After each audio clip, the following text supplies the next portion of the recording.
시청자 여러분 안녕하십니까? 김동수입니다. 이 시간에는 비규제 지역에서 풍선 효과가 나타나는 이유와 7월부터 거래 절벽 시대가 온다는 내용으로 여러분들과 함께 하겠습니다. 지난 5월 25일이죠. 서울 지역 전체가 9주 연속 주택가격이 하락하고 있습니다. 서울 전체는 9주째 0.39%가 하락을 했는데요. 상당히 하락폭이 미미하죠. 강남 그리고 서초, 송파 이 세 곳은요. 강남 3구는 19주째 하락하고 있는데 강남은 19주째 2.53%가 하락하고요. 서초구는 2.49%가 하락했습니다. 송파구는 1.79%가 하락을 했고 강동구는 강남 4구에 들어간다고 하지만 강동구는 좀 하락이 좀 늦습니다. 현재 강동구는 9주째 0.36%가 하락을 했습니다. 강남 4구인 강동구는 좀 하락폭이 늦게 나타나고 있죠. 만약에 강남 4구가 50주 정도 가격이 하락한다면 부동산 가격은 장기 침체로 하락할 가능성이 높습니다. 보합과 하락이 동시에 나타날 수도 있고요. 자, 집값이 떨어지는 지역을 보게 되면 강남 4구 그리고 용산, 마포, 성동 그리고 노도강입니다. 노원, 도봉, 강북 순이 되겠죠. 그리고 이제 서울 지역이 하락하게 되면 역시 지금 수도권 지역은 상승하고 있지만 앞으로 수도권 지역도 하락할 가능성이 있습니다. 그리고 이제 지방 순서로 하락하게 됩니다. 그러나 일부 지역에서는 상승과 보합 지역도 나타날 수가 있습니다. 이제 분양권 투기로 해서 돈 버는 시대가 과연 올까요? 앞으로는 전매 제한이 강화됩니다. 그리고 분양권은 실거주자만 분양을 받을 수 있도록 정부가 제도하고 있습니다. 그리고 분양권 상한제가 도입되지요.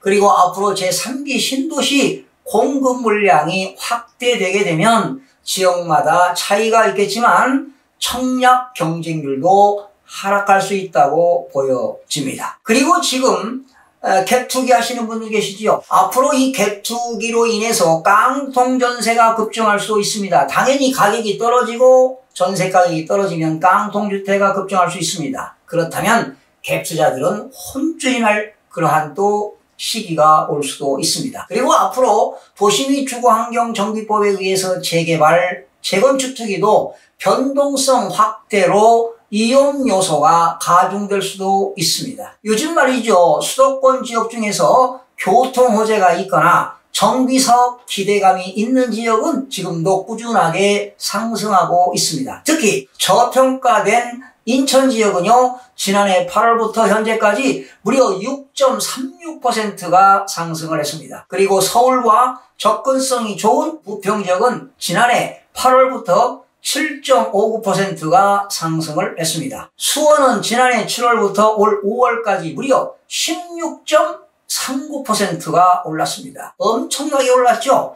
항상 정부는 말이죠. 한 발짝 느린 행보를 하고 있습니다. 투기 세력들이 갭 투자로 이미 집값을 끌어올린 상태에서 규제 지역으로 지정하는 경우가 다반사입니다. 항상 뒤통수를 맞는 겁니다. 설마 정부가 일부러 하는 정책은 아니겠죠? 사실 말이죠. 정부라든가 지방자치단체도 돈이 있어야 살림을 할 것 아니겠습니까? 수원 그리고 안양, 의왕시는요. 8개월 동안 집값이 상승한 이후에야 지난 2월 20일에 조정 대상 지역으로 지정한 바 있습니다. 항상 정부 정책이 늦습니다. 지금 말이죠. 이번 사태에 따른 경기 침체 우려에도 수도권 집값이 다시 들썩이고 있습니다. 수원, 안산, 광주, 구리, 하남 등 비규제 지역과 교통호재 지역을 중심으로 지금 상승폭이 확대되고 있습니다. 지난 5월 28일 한국감정원이 발표한 5월 4주 주간아파트 가격 동향에 따르면 수도권 집값은 0.10%가 올라 지난주 0.09%보다 상승폭이 확대가 되었습니다. 5월 1주 0.06%를 저점으로 0.07%, 0.09%, 0.10%의 흐름을 보이면서 조금씩 상승폭을 키워나가고 있습니다. 수원 8달과 영통구는 이번 주 각각 0.34%, 0.24% 올라 지난주 0.27%, 0.2%에 비해 나란히 상승폭이 확대가 되었습니다. 수원은 지난 2월 20일 대책을 통해 핀셋 규제를 받은 지역인데 말이죠. 한동안 주춤했던 집값이 최근 들어서 신분당선, 연장선 등 교통 호재를 이유로 다시 상승 흐름을 보이고 있습니다. 안산시는 정비사업 기대감 및 신안산선 등의 교통 호재가 있어 이번 주에 무려 0.58%가 올라 약 2달 만에 최대 상승폭을 기록했습니다. 경기도 광주 역시 이번 달 아파트가 변동률이 0.14%에서 0.16% 그리고 0.30% 그리고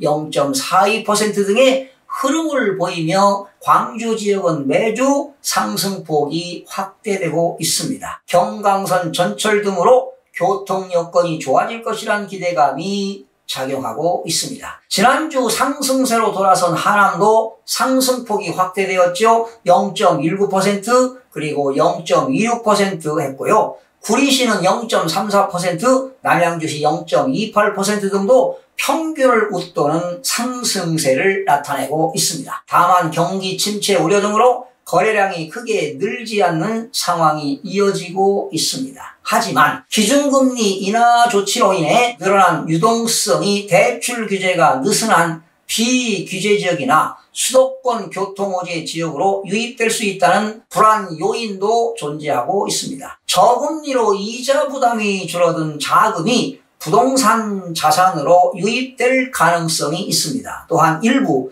비규제 지역의 풍선 효과도 나타날 수가 있습니다. 최근에요, 비규제 지역에서 집값이 상승하는 것은 실수요자가 아니라 투기 세력들이 몰려들기 때문입니다. 정부가 부동산 시장에 확고한 의지가 있다면 규제 지역으로 묶어서 주택가격을 안정화시켜야 합니다. 국토교통부 주택정책을 위반하는 공무원은 집값 상승 흐름을 모니터링하여 정책의 효과가 나타날 수 있도록 정책을 수립해야 합니다. 서울 지역의 아파트값이 수년 동안 너무나 많이 올랐습니다. 이제는 조정될 때가 온 것입니다. 부동산은 하락과 상승이 반복됩니다. 당연히 침체기가 있으면 하락기도 있고, 하락기가 있으면 회복기가 있고, 회복기가 있으면 당연히 상승기가 있기 마련입니다. 항상 순환되고 있지요. 서울 아파트가 7월부터 거래 절벽 시대가 올 수도 있습니다. 그동안 강력한 부동산 규제로 아파트 거래가